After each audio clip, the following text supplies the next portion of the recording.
ದೆಹಲಿಯ ವಿದ್ಯಾರ್ಥಿಗಳ ಪ್ರತಿಭಟನೆ ನಡುವೆ ಟಿವಿಕೆ ಇದೀಗ ಸ್ಪಷ್ಟ ಸಂದೇಶವನ್ನ ರವಾನೆ ಮಾಡುತ್ತಾ ಇದೆ.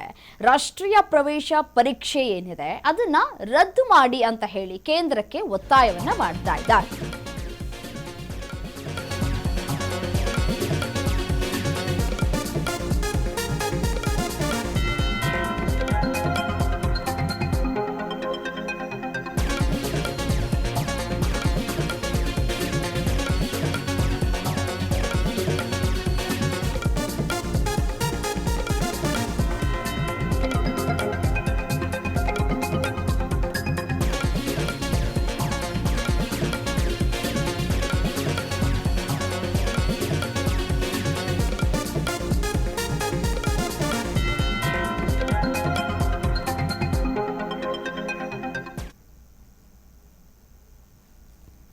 ದೆಹಲಿಯ ವಿದ್ಯಾರ್ಥಿಗಳು ಒಂದು ಕಡೆ ಪ್ರತಿಭಟನೆಯನ್ನ ನಡೆಸ್ತಾ ಇದ್ದಾರೆ. ನೀಟ್ ಪರೀಕ್ಷೆ ಅಕ್ರಮ ವಿಚಾರಕ್ಕೆ ಸಂಬಂಧಪಟ್ಟಂತೆ ಶಿಕ್ಷಣದ ಫೆಡರಲ್ ಹಕ್ಕುಗಳ ಪರ ಟಿವಿಕೆ ಇದೀಗ ಧ್ವನಿ ಎತ್ತುವಂತಹ ಕೆಲಸವನ್ನ ಮಾಡಿದೆ.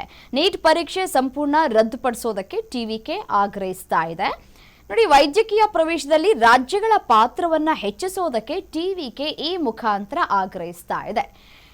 ವೈದ್ಯಕೀಯ ಶಿಕ್ಷಣದ ಮೇಲೆ ಒಂದು ಕಡೆ ಹಿಡಿತವನ್ನ ಸಾಧಿಸಬೇಕು ಅಂತಂದ್ರೆ ರಾಜ್ಯಕ್ಕೆ ಅದರ ಜವಾಬ್ದಾರಿಯನ್ನ ಕೊಡಿ ಅಂತ ಹೇಳಿ ಒತ್ತಾಯವನ್ನ ಮಾಡ್ತಾ ಇದ್ದಾರೆ. ಶಿಕ್ಷಣವನ್ನ ರಾಜ್ಯ ಪಟ್ಟಿಗೆ ವರ್ಗಾಯಿಸುವಂತೆ ಟಿವಿಕೆ ಬೇಡಿಕೆಯನ್ನ ಇದೀಗ ಇಟ್ಟಿದೆ. ನೀಟ್ ಕುರಿತು ನಮ್ಮ ನಿಲುವು ರಾಜಿಯಾಗಬಾರದು ಅಂತ ಕೂಡ ಹೇಳಿದ್ದಾರೆ. ನೀಟ್ ಪರೀಕ್ಷೆ ರದ್ದು ಮಾಡಲೇಬೇಕು. ವೈದ್ಯಕೀಯ ಶಿಕ್ಷಣದ ಮೇಲೆ ರಾಜ್ಯಗಳಿಗೆ ಸಂಪೂರ್ಣ ಅಧಿಕಾರವನ್ನ ಕೊಡಬೇಕು. ಇದು ತಮಿಳಿಗ ವೆಟ್ರಿ ಕಳಗಂ ಪಕ್ಷದ ಸ್ಪಷ್ಟ ನಿಲುವು ಅಂತ ಹೇಳ್ತಾ ಇದ್ದಾರೆ. ದೆಹಲಿಯಲ್ಲಿ ನೀಟ್ ವಿರುದ್ಧ ವಿದ್ಯಾರ್ಥಿಗಳು ಪ್ರತಿಭಟನೆಯನ್ನ ನಡೆಸ್ತಾ ಇರುವಂತಹ ಸಂದರ್ಭದಲ್ಲಿಯೇ ಸಿಎಂ ವಿಜಯ್ ರಾಷ್ಟ್ರೀಯ ಮಟ್ಟದ ಪ್ರವೇಶ ಪರೀಕ್ಷೆಯನ್ನ ಸಂಪೂರ್ಣವಾಗಿ ರದ್ದುಗೊಳಿಸಬೇಕು ಅಂತ ಹೇಳಿ ಆಗ್ರಹಿಸಿದ್ದಾರೆ. ಜೊತೆಗೆ ಶಿಕ್ಷಣವನ್ನ ರಾಜ್ಯ ಪಟ್ಟಿಗೆ ವರ್ಗಾಯಿಸಬೇಕು ಅಂತ ಹೇಳಿ ಬೇಡಿಕೆಯನ್ನ ಮತ್ತೊಮ್ಮೆ ಇದೀಗ ಮುಂದಿಡುವಂತಹ ಕೆಲಸವನ್ನ ಮಾಡಿದ್ದಾರೆ. ನಿನ್ನೆ ಅಷ್ಟೇ ಒಂದು ಕಡೆ ಮೋದಿಯವರು ಕೂಡ ಇದೇ ರೀತಿಯಾದಂತಹ ವಿಚಾರವನ್ನು ಅವರು ಉಲ್ಲೇಖ ಮಾಡಿದರು. ಪ್ರಶ್ನೆ ಪತ್ರಿಕೆ ಸೋರಿಕೆ ತಡೆ ರಾಷ್ಟ್ರೀಯ ಜವಾಬ್ದಾರಿ ಅಂತ ಹೇಳಿ ಮೋದಿಯವರು ಹೇಳಿದರು. ಸೊ ಹಾಗಾಗಿ ಆ ವಿಚಾರಕ್ಕೆ ಸಂಬಂಧಪಟ್ಟಂತೆ ಇದೀಗ ರಾಷ್ಟ್ರೀಯ ಮಟ್ಟದಲ್ಲಿ ಬೇಡ, ರಾಜ್ಯ ಮಟ್ಟದಲ್ಲಿ ನೀಟ್ ಪರೀಕ್ಷೆಯನ್ನು ನಡೆಸಿ ಅಂತ ಕೂಡ ಮನವಿಯನ್ನ ಮಾಡಿಕೊಳ್ತಾ ಇದ್ದಾರೆ, ಒತ್ತಾಯವನ್ನು ಕೂಡ ಮಾಡ್ತಾ ಇದ್ದಾರೆ. ತಮಿಳುನಾಡಿನ ಆಡಳಿತಾರೂಢ ತಮಿಳಿಗ ವೆಟ್ರಿ ಕಳಗಂ ಸಿಎಂ ವಿಜಯ್ ನೀಟ್ ಪರೀಕ್ಷೆಯಲ್ಲಿನ ಅಕ್ರಮಗಳನ್ನ ಖಂಡಿಸೋದರ ಜೊತೆಗೆ ಪರೀಕ್ಷೆಯನ್ನೇ ಸಂಪೂರ್ಣವಾಗಿ ರದ್ದುಗೊಳಿಸಬೇಕು ಅಂತ ಹೇಳಿ ಒತ್ತಾಯವನ್ನ ಮಾಡ್ತಾ ಇದ್ದಾರೆ. ಈ ವೈದ್ಯಕೀಯ ಶಿಕ್ಷಣ ಸೇರಿದಂತೆ ಶಿಕ್ಷಣ ಕ್ಷೇತ್ರದ ಮೇಲೆ ರಾಜ್ಯಗಳಿಗೆ ಸಂಪೂರ್ಣ ಅಧಿಕಾರವನ್ನು ನೀಡಿ ಅಂತ ಹೇಳ್ತಾ ಇದೆ ಪಕ್ಷ.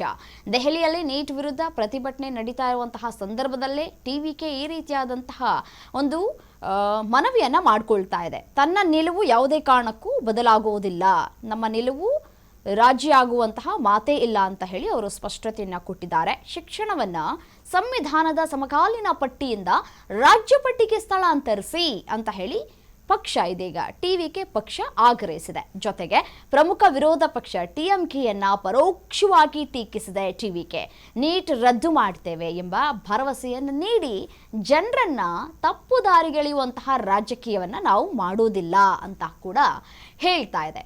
ಅಗತ್ಯ ಇದ್ರೆ ಮಧ್ಯಂತರ ಕ್ರಮವಾಗಿ ವಿಶೇಷ ಸಮಕಾಲೀನ ಪಟ್ಟಿಯನ್ನ ಕೂಡ ರಚಿಸಿ ಆಯಾ ರಾಜ್ಯಗಳಿಗೆ ಅಧಿಕಾರವನ್ನ ನೀಡಿ ಅಂತ ಹೇಳಿ ಕೇಂದ್ರ ಸರ್ಕಾರಕ್ಕೆ ಸಲಹೆಯನ್ನ ಕೂಡ ಕೊಡುವಂತಹ ಕೆಲಸವನ್ನ ಇದೀಗ ಟಿವಿಕೆ ಪಕ್ಷ ಮಾಡ್ತಾ ಇದೆ.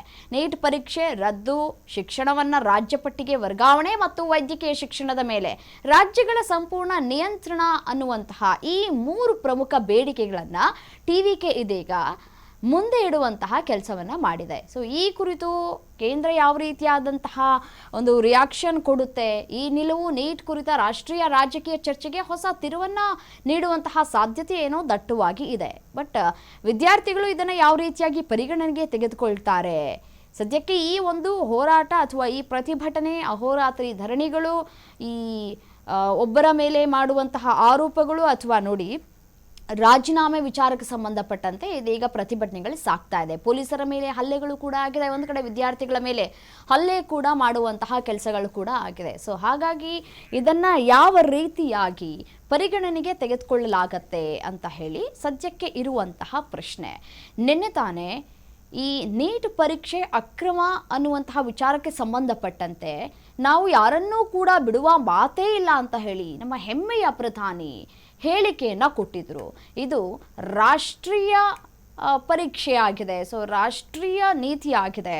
ಸೊ ಇದಕ್ಕೆ ರಾಷ್ಟ್ರದ ಜವಾಬ್ದಾರಿಯನ್ನು ವಹಿಸ್ಕೊಳ್ಳುವಂತಹ ಕೆಲಸಗಳಾಗಬೇಕು, ಇದು ನಮ್ಮಿಂದ ಆಗಿದ್ದಂತಹ ತಪ್ಪಲ್ಲ ಅನ್ನುವಂತಹ ವಿಚಾರವನ್ನು ಅವರು ಉಲ್ಲೇಖ ಮಾಡಿದರು. ಸೊ ಹಾಗಾಗಿ TVK ಈಗ ಅದಕ್ಕೆ ಒಂದು ರಿಯಾಕ್ಷನನ್ನು ಕೊಟ್ಟಿದೆ.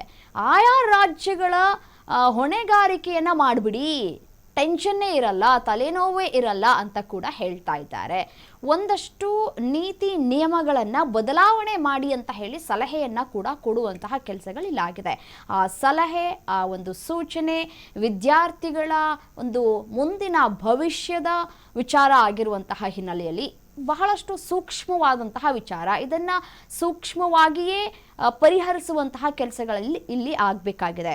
ಅದು ಯಾವ ರೀತಿಯಾಗಿ ಇದು ಚರ್ಚೆಗೆ ಗ್ರಾಸ ಮಾಡಿಕೊಡುತ್ತೆ ಅಥವಾ ಇದು ಈ ರೀತಿಯಾಗಿ ಇವರ ಮೂರೂ ಬೇಡಿಕೆಗಳನ್ನು ಪರಿಗಣನೆಗೆ ತೆಗೆದುಕೊಳ್ಳೋದೇ ಆದರೆ ಅಷ್ಟು ಸುಲಭನಾ ಅನ್ನುವಂತಹ ಪ್ರಶ್ನೆಯೂ ಕೂಡ ಇಲ್ಲಿ ಹುಟ್ಟು ಹಾಕತ್ತೆ. ಯಾಕಂತಂದರೆ ಆಯಾ ರಾಜ್ಯಗಳ ಹೊಣೆ ಏನಾದರೂ ಆಗಿಬಿಟ್ರೆ ಇನ್ನೊಂದಷ್ಟು ಇಲ್ಲಿ ಪರೀಕ್ಷೆ ಬರೆಯುವಂತಹ ಸಂದರ್ಭದಲ್ಲಿ ಅಕ್ರಮಗಳು ಆಗುವಂತಹ ಸಾಧ್ಯತೆಗಳು ಕೂಡ ಇಲ್ಲಿ ದಟ್ಟವಾಗಿ ಇರೋ ಹಿನ್ನೆಲೆಯಲ್ಲಿ ಅಷ್ಟು ಸುಲಭದ ಮಾತಂತೂ ಅಲ್ವೇ ಅಲ್ಲ. ಸೊ ಇಲ್ಲಿ ಸಂವಿಧಾನ ಏನು ಹೇಳುತ್ತೆ, ಸಂವಿಧಾನದ ತಿದ್ದುಪಡಿ ಅಷ್ಟು ಸುಲಭನಾ ಅನ್ನೋದು ಸದ್ಯಕ್ಕಿರುವಂತಹ ಕುತೂಹಲ ಮತ್ತು ಪ್ರಶ್ನೆ.